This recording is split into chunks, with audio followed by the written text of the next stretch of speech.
नमस्ते दोस्तों। दोस्तों, आज पूरी दुनिया में उथल-पुथल मची हुई है, लेकिन हमारे देश में बहुत सारे ऐसे लोग हैं जो भारत की संस्कृति के साथ खिलवाड़ करने पे जुटे हुए हैं। जी हाँ, हम उन लोगों के बारे में बात कर रहे हैं जो अपना धार्मिक एजेंडा चलाकर हमारे देश को छिन्न-भिन्न कर रहे हैं। भारतीय संस्कृति एक पुरातन संस्कृति है।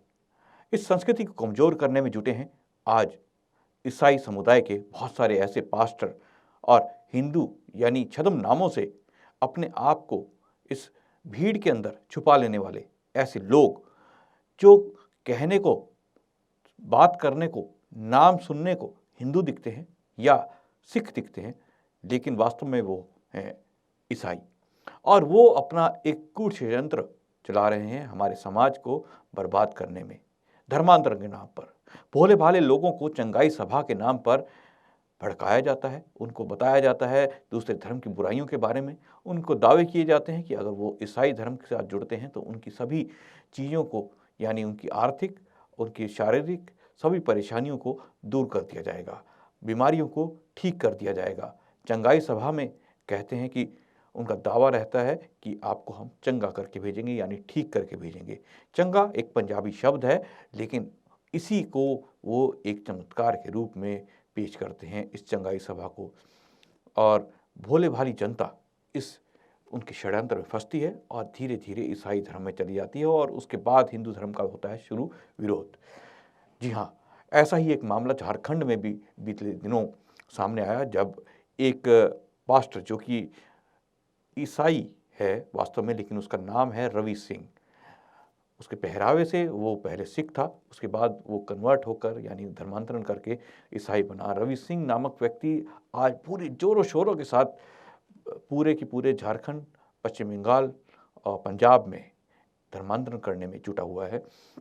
इसी विषय पर आज हम चर्चा करने के लिए इस कार्यक्रम में हमारे साथ मौजूद हैं जाने माने सामाजिक कार्यकर्ता श्री डॉक्टर नरेंद्र आहूजा जी, और साथ में जैसा कि आप जानते हैं हमारे साथ जुड़ते रहे हैं एक मेहमान जो जिनकी आइडेंटिटी हमेशा हम छुपा के रखते हैं, क्योंकि वो धर्मांतरण को लेकर काफ़ी कार्य कर रहे हैं। जी हाँ, आज हमारे साथ मौजूद हैं आर्यवीर जी। आर्यवीर जी, आपका भी बहुत बहुत स्वागत है। नरेंद्र जी, आपका भी बहुत बहुत स्वागत है हमारे इस कार्यक्रम में। सबसे पहले मैं आर्यवीर जी आपसे जानना चाहूँगा, आप बहुत काफ़ी लंबे समय से पूरे देश में घूम घूम कर इस मतांतरण या धर्मांतरण के जो ये कुषड्यंत्र चल रहा है इस पर कार्य कर रहे हैं। ये जो हम रवि सिंह की बात कर रहे हैं, ये व्यक्ति के बारे में थोड़ा सा आप हमें जानकारी दीजिए, किस प्रकार से ये कार्य कर रहा है, कौन है ये? जी, जैसा आपने भी बोला था कि ये पंजाब के रहने वाले व्यक्ति हैं और इन्होंने धर्मांतरण किया हुआ है, मतलब ये क्रिश्चियन बन गए। तो जमशेदपुर में मामला पकड़ा गया है, ये पास्टर बन गए हैं और जो पास्टर होता है उसको बपतिस्मा दिया जाता है और उसके बाद में उसको ये मान लिया जाता है कि इन विषयों का ये जानकार है। तो इन्होंने अपना नाम तो बदला नहीं है, नाम तो रवि सिंह रखा जो पुराना नाम था। ये जमशेदपुर में अभी जो तुरंत करंट मामला आया जिससे ये न्यूज की नजरों में आया, तो ये वहां पे 12 लड़कियां, लगभग 1 दर्जन लड़कियां इसके साथ में थी और सारी कुंवारियां लड़कियां थी जो कई दूसरे स्टेट से आकर के और वहां जमशेदपुर में इसके पास में वहां पकड़ी गई। किसी ने सूचना दी, शिकायत दी और इसकी शिकायत के बाद में सारा पूरा मामला सामने आया। ये इनका आज का नहीं है, ये तो एक परंपरा है क्रिश्चियनिटी की। इनका अगर आप हिस्ट्री उठा करके देखेंगे तो इनके यहाँ तो ये नने होती है, कौन सा विवाह करती है, ये तो सब कुंवारी लड़कियां होती हैं। और इनके यहाँ तो शुरुआत जहां से क्रिश्चियनिटी की हो रही, मैं आपको सबसे पहले लेकर के नया नियम का जो पुस्तक है, सबसे पहले पृष्ठ का 3रा पैराग्राफ बता रहा हूं आपको। वहां से जो इनकी माता थी यीशु मसीह की, वो भी तो कुंवारी थी, उसके कुंवारी के गर्भ से बच्चों ने जन्म लिया। तो इनके यहाँ कुंवारियों के ऊपर ही पूरा का पूरा ही खड़ा हुआ है और ये कोई नया मामला नहीं। इनके यहाँ तो ये खुल्लम खुल्ला ऐसे ऐसे लड़कियों को, कुंवारी लड़कियों को ही रखते हैं और रखने के बाद में उनका मोहरा बना करके उनको प्रयोग किया जाता है। तो ये रवि भी उसमें से एक मामला पकड़ा गया, ऐसे बहुत सारे और भी पकड़े जाने हैं। और ये रवि जिसके बारे में आप जानकारी ले रहे हैं, ये कोई, इसने केवल यहाँ जमशेदपुर का नहीं, ये पता नहीं कितनी लड़कियां के साथ में जुड़ी हुई है, जी हजारों की संख्या में, 1-2 नहीं है। जी जी, बिल्कुल आपने सही कहा। ये लोग एक तरह से लोगों को छल और छलावा दिखाते हैं। लड़कियां और इस तरह का जो युवा वर्ग है उसको जो है एक तरह से बिल्कुल सम्मोहित करने का कार्य करते हैं और उनको पैसे का, धन का, शादी का ये सब लालच देते हैं। नरेंद्र आहूजा जी, आपसे जानना चाहेंगे कि आखिर ये अचानक से हम देख रहे हैं भारत के अंदर क्रिप्टो क्रिश्चियंस काफ़ी बढ़ रहे हैं। हमने काफ़ी पीछे कार्यक्रम भी किए, लेकिन ये क्रिप्टो क्रिश्चियंस जो हैं पास्टरों की संख्या अचानक बढ़ रही है। इससे पहले जो इस तरह के पास्टर्स जो चंगाई सभा करते थे वो क्रिश्चियन हुआ करते थे, लेकिन अब एकदम से जो है ये संख्या बढ़ गई है। ऐसा आपको क्यों लगता है कि क्यों हो रहा है?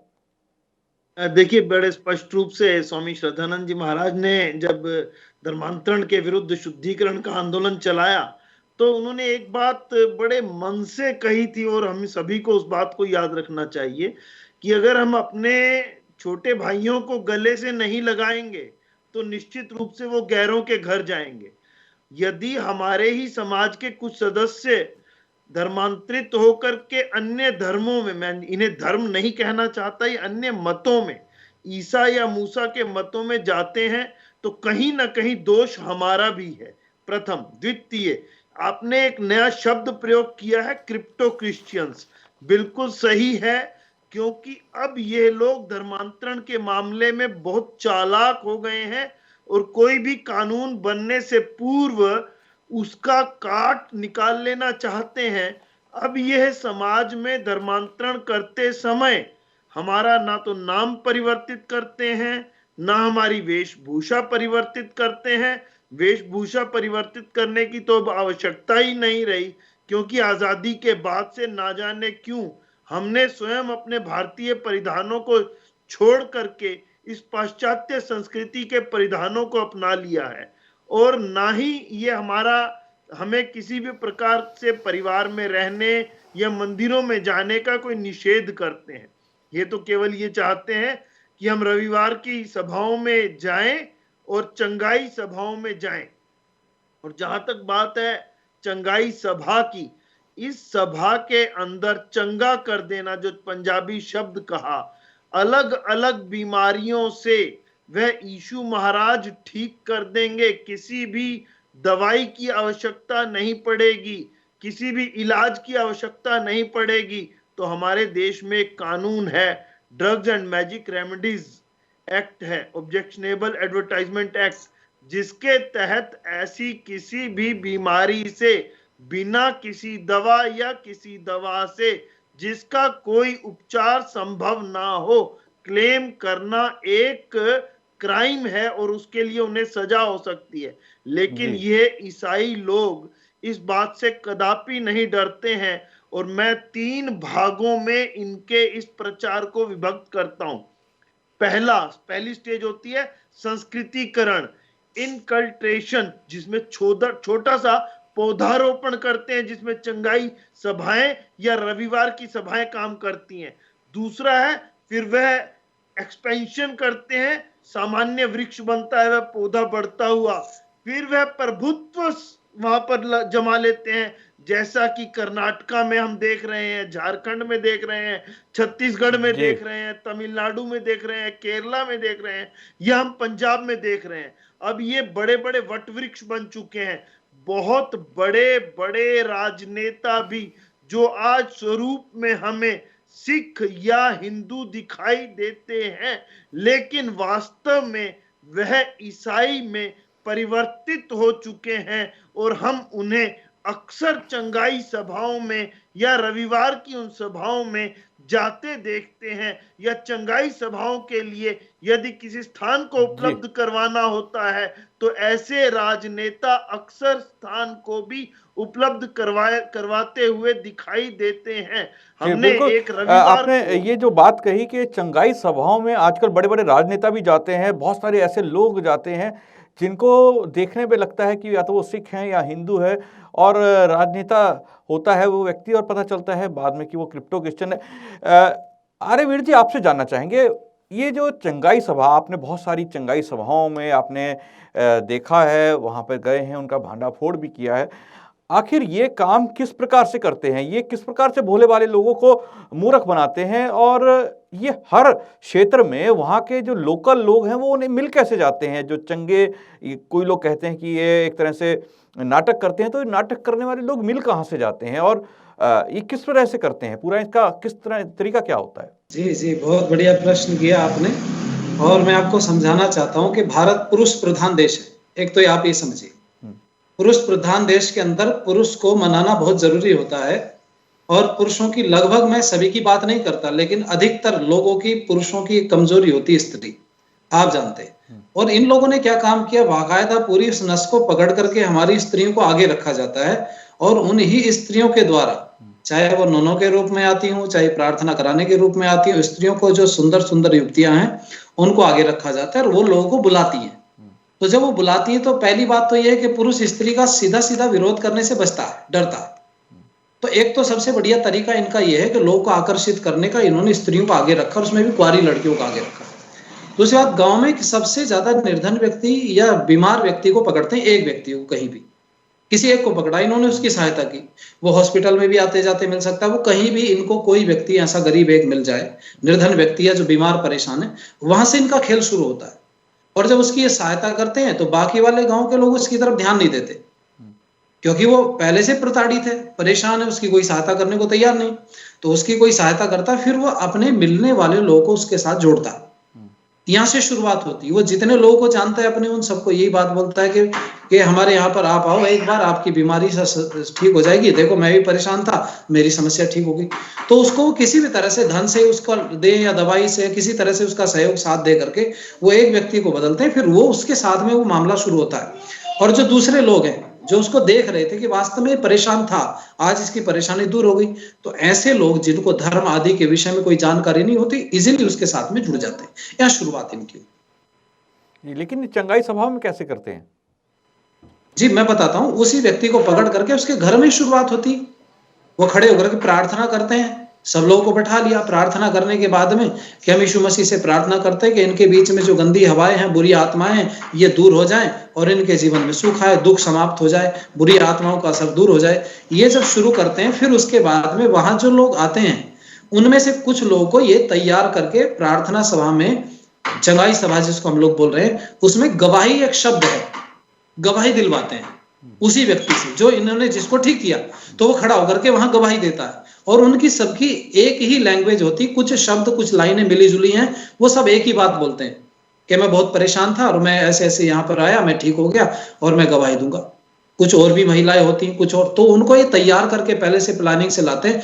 और झूठे लोग तो हमारे, जो कई लोग आपने देखा होगा, कई बार मंदिरों में कुछ लोग ऐसे बैठे होते हैं, कई बार और दूसरी जगहों पर बैठे होते हैं, कई मजारों में बैठे होते हैं। तो हमारे लोग जो धर्म के विषय में नहीं जानते, वो इजीली फंस जाते हैं। तो वहां वो इस तरह से दाना डालते हैं, कुछ से झूठी गवाही दिलवाते हैं और बाकी वाले जो सच्चे लोग बेचारे बैठे होते हैं, जिनको यही पता नहीं कि हमें किस तरफ जाना है, उनके चक्कर में आ जाते हैं और फंसने लगते हैं। जी बिल्कुल। नितिन आहूजा जी, आपने अभी बात कही थी कि सरकारों ने कानून बना रखे हैं। आप ड्रग कंट्रोलर भी रहे, सरकारी एक पद पे रहे जो इस सब चीज़ों को लेकर कंट्रोल करता है। अब सवाल ये उठता है कि इस प्रकार के जो गलत दावे अगर कोई आयुर्वेद का व्यक्ति करता है या कोई भी अन्य एलोपैथी का कोई व्यक्ति करता है, तो उसको सरकार उस एक्ट के अंडर जैसे कह लीजिए केस दर्ज करती है। लेकिन ये लोग जिस प्रकार से दावे करते हैं, झूठे, एक तरह से पाखंड के दावे होते हैं, इस पर सरकारें या सरकारी अधिकारी कभी क्यों नहीं बोल पाते? देखिए अमित जी, आपने ये जो प्रश्न किया है, सीधे सीधे एक विभाग का प्रश्न किया। तो इसमें मैं बतला दूं कि जब तक कोई दवा किसी बीमारी के उपचार के लिए उसका उपयोग करते हुए और गलत दावा करते हुए प्रयोग करने की ना की जाए, तब तक कार्रवाई नहीं की जाती। मैं आपके ठीक होने की, सकुशल होने की प्रार्थना करता हूं, इतना कह देने मात्र से वो कार्रवाई अपेक्षित नहीं होती है। और ये चंगाई सभाओं में, जैसा अभी आर्यवीर जी बतला रहे थे, तो आर्यवीर जी ने भी यही बतलाया कि चंगाई सभा में, हमने भी चंडीगढ़ में जाकर के एक चंगाई सभा का भंडाफोड़ किया था और उसमें शामिल होकर के उनके मंच के ऊपर कब्जा किया था। हम 8-10 साथी थे, उस समय आर्य समाज का कार्यक्रम चल रहा था। तो मैं सभी के नाम नहीं लूंगा क्योंकि वह भी उचित नहीं है।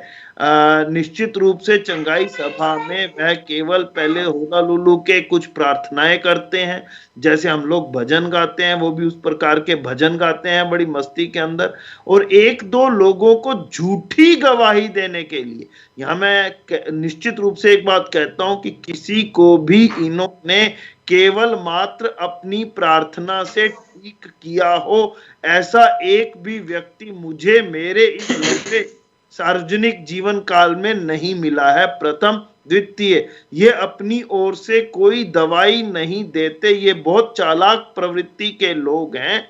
यदि दवा दें तो इनके खिलाफ कार्रवाई अपेक्षित हो जाती है। दो, तीसरा, केवल प्रार्थना करना कि आप ठीक हो जाएंगे, कुशल हो जाएंगे, मैं ईश्वर से या यीशु से ऐसी प्रार्थना करता हूं, ये कोई दंडनीय अपराध नहीं बनता है। तीन, चौथा, ये जो गवाही दिलवाते हैं वह केवल किसी न किसी व्यक्ति को लालच में फंसा करके, उसे धन दे करके या उसकी सहायता करके या भोली भाली लड़कियों के मोहजाल में फंसा करके ऐसी झूठी गवाहियां दिलवाते हैं और उन्हीं के माध्यम से वह उनका धर्म परिवर्तन करवाते हैं।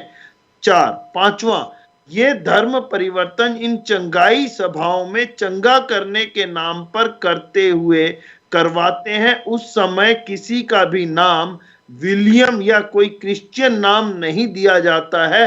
जो नाम जिसका है उसका वही नाम रहेगा। जैसे आपका नाम अमित है, केवल आपके नाम के बाद पूर्व एक पास्टर शब्द लग जाएगा जिससे ये इंगित होगा कि आप ईसाई हैं। ऐसा करने में भी इनका स्वार्थ है, क्योंकि यदि कोई दलित समाज का व्यक्ति धर्म परिवर्तित भी कर लेता है तो उसके बाद भी वह जो आरक्षण है उसके लिए योग्य बना रहता है। अन्यथा कभी भी मत परिवर्तन कर लेने के उपरांत पूर्व मत के किसी जाति विशेष के आरक्षण का लाभ नए मत में जाने के बाद मिलना नहीं चाहिए। लेकिन चूंकि कागजों में ऐसा कोई धर्म परिवर्तन नहीं हुआ है, इसलिए वह लाभ भी वह लेते रहते हैं। यानी तकनीकी तौर पर वह अब भी हिंदू बने रहते हैं, लेकिन अपने चर्च में जाने के बाद, चंगाई सभा में जाने के बाद, प्रार्थना सभा में जाने के बाद वह वहां ईसाई के तौर पर काम करने लगते हैं या ईसाई का भी लाभ लेने लगते हैं। यानी कि ऐसे व्यक्ति जो लालच में फंस करके धर्म परिवर्तित करते हैं, वह हिंदू धर्म में रहते हुए आरक्षण का लाभ सरकार से ले रहे हैं और उस धर्म परिवर्तन का लाभ उस संस्था विशेष से ले रहे हैं जिसके लिए उन्हें धन भी मिल रहा है और तन भी मिल रहा है। मैं ये कड़ा शब्द प्रयोग कर गया कि तन भी मिल रहा है। जैसा आपने रवि सिंह के मामले में स्पष्ट रूप से कहा कि कन्याओं से घिरा रहने वाला ये पास्टर, और मैंने तो विशेष रूप से उन आदिवासी क्षेत्रों में 4 वर्षों तक रहते हुए बड़ी नजदीकी से इस धर्म परिवर्तन के खुले खेल को, नंगे खेल को मैंने देखा है। और वह गरीब भोले भाले आदिवासियों को अपने चक्र जाल में फंसा करके दाखिला करवा देंगे, वहां क्रिश्चियन मिशनरी स्कूल बहुत है, दाखिला करवा देंगे, वहां चतुर्थ श्रेणी कर्मचारी की नौकरी दे देंगे, छोटा मोटा कुछ टीचर रख लेंगे, कुछ पढ़ा लिखा है तो उसको किसी अस्पताल में, जो मिशनरी हॉस्पिटल है उसमें वो नर्स बनवा देंगे। जैसे केरल में अधिकांशतः धर्म परिवर्तन इन्हीं नर्सिस के माध्यम से हुआ है। आप अपने यहाँ के किसी अस्पताल में चले जाइए, किसी भी नर्स का नाम पूछिए तो निश्चित रूप से आपको दिखाई देगा कि वह नर्स कहीं ना कहीं ऐसा तो नहीं क्रिश्चियन है। निश्चित रूप से उनमें से अधिकांश क्रिश्चियन ही मिलेंगी। तो ये एक बहुत बड़ा जो आपने बात कही कि ये जो नर्सेज वाला जो चीज है, ये तो वास्तव में मैंने भी कई जगह पे देखा है कि ये जो नर्स हैं ये आपके पास, मरीज के पास जाएंगी और कहेंगी कि मरीज की हम बेहतरी के लिए, उसकी अच्छे होने के लिए हम यीशु मसीह से जो है प्रार्थना करेंगे, बाइबल पढ़ेंगे, भले ही आप किसी भी धर्म से हों, और अगर आपका मरीज़ ठीक हो जाता है, ये चीज़ें बहुत जगहों पर हैं। नाम नहीं लेना चाहूँगा, दिल्ली के बड़े-बड़े सरकारी संस्थान हैं, मेडिकल संस्थान भी हैं, वहाँ पर भी ये चीज़ देखने में आती है कि वहाँ पर भी नर्स आपके पास आएगी, आपके पास आके बाइबल के कुछ शब्द बोलेगी, उसका कहना है कि मैं तो सिर्फ ईश्वर से प्रार्थना कर रही हूँ कि इसका दुख दर्द दूर हो जाए। कैंसर से पेशेंट अगर कोई लड़ रहा है, उसका दर्द थोड़ा कम होता है, तो उसके परिवार वालों को लगता है कि शायद इस प्रार्थना का असर हुआ है। लेकिन अब सवाल ये उठता है कि आखिर ये जो जिस प्रकार से अभी नरेंद्र जी आपने बताया कि इनको नौकरी दिलवा दी जाएगी, लालच दे दिया जाता है, पैसे का लालच होता है, बहुत सारी चीज़ें। कुल मिलाकर इस सारे आडंबर को या इस पूरे नाटक को रचने के लिए या एक बिजनेस को रचने के लिए पैसे की आवश्यकता होती है। आर्यवीर जी, आपसे जानना चाहूँगा कि ये आखिर पैसा आ कहाँ से रहा है? हम सरकार की अगर देखते हैं तो सरकार का कहना है कि एफसीआरए के थ्रू जो बहुत सारे ऐसे संस्थानों को मतांतरण के लिए पैसा आ रहा है, उसको रोक दिया गया है। और लेकिन फिर भी हम देखते हैं कि पंजाब में बलजिंदर सिंह जैसे लोग एशिया का सबसे बड़ा चर्च बनाने का दावा कर रहे हैं। यहाँ पर ये रवि सिंह हैं या फिर बहुत सारे ऐसे सैकड़ों पास्टर हैं जो चंगाई सभा करते हैं। हजारों लोग वहाँ आते हैं, उनको खाना दिया जाता है, बड़े-बड़े पंडाल लगते हैं, अच्छे जिसे कह लीजिए सुविधाएं होती हैं, उसके लिए लाखों रुपया खर्च होता है। पहली सवाल, ये पैसा आता कहाँ से है? अगर वो उन लोगों को जो धर्मांतरण होता है, उन लोगों को पैसा देते हैं, तो वो पैसा देने का उनको लाभ क्या है? जी, आर्यवीर जी। जी जी जी जी, बहुत अच्छा प्रश्न किया आपने। मैं आपको थोड़ा सा पीछे ले जाऊं तो छत्तीसगढ़ में गुरुकुल सलखिया है, रायगढ़ जिले में पड़ता है। उनके वहां पे मैं आचार्य जी से मिला, तो उन्होंने जब मेरे को जो बात बताई, तो आप आश्चर्य होगा मेरी बात सुन करके कि भारत सरकार ने छत्तीसगढ़ में उन संस्थानों के लिए जो लोग आदिवासियों के लिए काम करते हैं, उन संस्थाओं के लिए 2 करोड़ रुपए आया था उस समय पे। तो उस समय पर एक संस्था वो भी है जो गुरुकुल सलखिया है, जो आदिवासी क्षेत्र में काम करती है। तो मैंने उनसे पूछा कि मैंने कहा आपके हिस्से में कितना आया, तो उन्होंने बताया 2 लाख रुपए। 1,98,00,000 रुपए कहाँ गए? जब उनसे पूछा गया तो उन्होंने कहा सनातन धर्मियों की या हिंदुओं की, बोले इक्की दुक्की संस्थाओं को छोड़ करके बाकी संस्थाएं जो भी हैं, वो पूरा का पूरा लगभग 2.25 करोड़ रुपए उनके पास चला गया उन लोगों के। एक बात तो यह है, अगर आप ये मानते हैं कि भारत सरकार पैसा नहीं देती, तो ये भी आप थोड़ा सा इसमें आप परिवर्तन करेंगे, भारत सरकार भी पैसा मुहैया कराती सेवा के नाम पर। एक बात। दूसरी बात मैं आपको कहूंगा कि इनके पास कहां से आता है पैसा? इतने बड़े बड़े भंडारे कर रहे हैं, सब कार्य कर रहे हैं ना। तो आप जिन जो अपने हमारे सनातनी लोग, वैदिक धर्म के लोग, जिन क्रिश्चियन स्कूलों में, कॉन्वेंट स्कूलों में बच्चों को पढ़ा रहे हैं, आपने कभी बैठ करके सोचा कि वो कॉन्वेंट स्कूल का मालिक कौन है?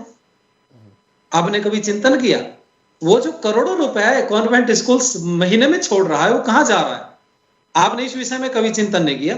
ये जो सेंट के नाम पे स्कूल जितने जितने खोले जा रहे हैं, इनकी सबकी अपनी अपनी स्वतंत्र संस्थाएं हैं, इन सबके अपने अपने अलग अलग ट्रस्ट हैं। उसका कारण ये है कि पहले ये सब सामूहिक ट्रस्ट में चलते थे, अब लेकिन चूंकि भारत सरकार ये देखती है कि जो गड़बड़ कार्य करता है तो उसको बैन करती है, तो इन्होंने सबने स्वतंत्र ट्रस्ट बना दिया। अगर कार्रवाई होती तो एक के ऊपर होती, बाकी संस्थाएं बची रहती। ये पूरा का पूरा पैसा वहां से निकल करके जाता है, और सेवा के नाम पर, चूंकि ट्रस्ट इन्होंने बनाए हुए हैं, तो सेवा के नाम पर उस पैसे को सब वहां पर लगा दिया, दिखाया जाता है कि हमने वहां पर सेवा की। ये इनके पास में बहुत बड़ा स्रोत है स्कूल का, जिन स्कूलों से इनके पास पैसा आता है। और आप एक और आपको जानकारी मैं दूं चलते चलते, ये जो चंगाई सभाएं होती हैं, इसमें आप ये ना समझो कि इनमें पैसा नहीं आता। जो लोग चंगाई सभाओं में सम्मिलित होते हैं, मैं खुद इन सब चीजों को देख चुका हूं, वो मुट्ठी बंद कर करके थैले के अंदर या कुछ भी एक चीज जगह रखी होती है, उसमें सब मुट्ठी बंद करके पैसे डालते हैं कि पता नहीं चलता किसने कितने डाले। तो वो खूब पैसा उन थैलों के अंदर डाला जाता है, और वो जो जितनी बड़ी चंगाई सभा होती है, उतना ज्यादा पैसा वहां इकट्ठा होता है। मेरा मानना ऐसा, वो जो खर्च उस समय पर कार्यक्रम का होता है तत्काल का, वो तो लगभग उसी पैसे से निकल जाता है। भाई 10-20 रुपए से कम तो कोई व्यक्ति देगा नहीं, और 10-20 रुपए से ज्यादा उनमें खर्च आएगा नहीं, क्योंकि दाल चावल उनको खिलाने, वो कौन से रसगुल्ले शाही पनीर वहां पर बना करके खिलाएंगे, तो उतना उससे निकल जाता है। वो पूरा दिमाग लगा करके हमारे पैसे से हमें धर्मांतरित कर रहे हैं। जी बिल्कुल, आपने कहा कि हमारे ही पैसे से हमें धर्मांतरित किया जा रहा है, क्योंकि हम ही वो हैं जो अपने बच्चों को क्रिश्चियन स्कूल्स में पढ़ाते हैं, ऐसे स्कूल्स में पढ़ाते हैं जो मिशनरियों द्वारा चलाए जाते हैं, चर्च द्वारा चलाए जाते हैं। दिल्ली में सैकड़ों स्कूल हैं, दिल्ली के आसपास पूरे देश के अंदर सैकड़ों स्कूल हैं जो चर्चों के द्वारा चलाए जाते हैं। और बहुत सारे स्कूलों में तो खुला तौर पर जो है विरोध किया जाता है हिंदू देवी देवताओं का। हमने बीते दिनों बहुत सारे ऐसे घटनाएं देखी जहां पर बच्चों को प्रताड़ित किया जा रहा था कि वो अपने धार्मिक चिन्हों का इस्तेमाल क्यों कर रहे हैं। तब कोई आवाज़ नहीं उठी। किसी बच्चे ने अगर चोटी रख ली तो उसको अगर पिटाई की गई स्कूल के अंदर, या मेहंदी लगाने पर बच्चियों को कहा गया कि वो मेहंदी उतारें, या फिर उनको स्कूल से निकाला गया तो आवाज़ नहीं उठी। लेकिन एक धड़ा, वामपंथी धड़ा ऐसा मौजूद है हमारे देश के अंदर, जो भले ही ईसाई हो या इस्लाम के मानने वाले, वो अगर कोई भी धर्मांतरण करते हैं मदरसे के जरिए या क्रिश्चियन मिशनरी स्कूल या चर्च के जरिए, उसके ऊपर कोई आवाज़ नहीं उठाता। और जो हमारा मीडिया है, मीडिया भी उसी की पैरवी करता है, हकों की बात करता है, लेकिन हिंदू सनातन धर्म की बिल्कुल भी बात नहीं की जाती, क्योंकि हम मान के चलते हैं हम सहिष्णु हैं। और ये सहिष्णुता एक दिन हमारे इस समाज को, हमारे इस धर्म को, हमारी आस्था को छिन्न भिन्न कर देगी, जब हम अकेले हिंदू रह जाएंगे इस पूरी धरती पर। आज भारत पूरा एक ऐसा देश रह गया है जो हिंदू राष्ट्र है, जहाँ पे हिंदू लोग रहते हैं, बहुसंख्या में रहते हैं, लेकिन उसको भी खत्म करने का प्रयास आज जारी है। और इसको खत्म करने के प्रयास में हम खुद भागीदार बनते हैं, अपने बच्चों को उस संस्थाओं में पढ़ाते हैं, उनको पैसा देते हैं, और आखिर में वो क्या करते हैं, इन चंगाई सभाओं के द्वारा उन लोगों को ठगते हैं जो गरीब हैं, अनपढ़ हैं, या जानकारी नहीं है, परेशान है, बीमार हैं, उनको पैसा देते हैं, धर्मांतरण कराते हैं। धीरे धीरे ये सब हमारा एक तरह से सामाजिक ताना बाना छिन्न भिन्न हो जाएगा, डेमोग्राफी बदल जाएगी, हिंदू अल्पसंख्यक होते चले जाएंगे इस देश के अंदर। और एक दिन ऐसा आएगा कि आप और हम केवल इस चैनलों में दिखेंगे, चैनलों के बाहर हम होंगे नहीं, क्योंकि हम इस दुनिया में नहीं होंगे। और वो एक लंबा समय है, लंबे समय के बाद शायद इस देश में अगर ऐसा ही चला तो हिंदू खत्म हो जाएगा। ईसाई और इस्लामिक मिशनरीज जो कार्य कर रहे हैं, ये हमारे देश के लिए बहुत ही खतरनाक है। इस कार्यक्रम में आर्यवीर जी आप जुड़े, और नरेंद्र ओझा जी आप भी जुड़े। आपने जो आज चीज़ें बताई, आशा करते हैं लोगों की जरूर इसमें आंखें खुली होंगी, उनकी जानकारी बढ़ी होगी कि हमें क्या नहीं करना और लोगों को कैसे रोकना है इन चीज़ों के लिए। आप दोनों इस कार्यक्रम में जुड़े, आप दोनों का बहुत बहुत धन्यवाद हमारे साथ जुड़ने के लिए। दोस्तों, कल फिर मुलाकात होगी एक नए विषय, एक मुद्दे के साथ। आज मुझे दीजिए आज्ञा, नमस्ते।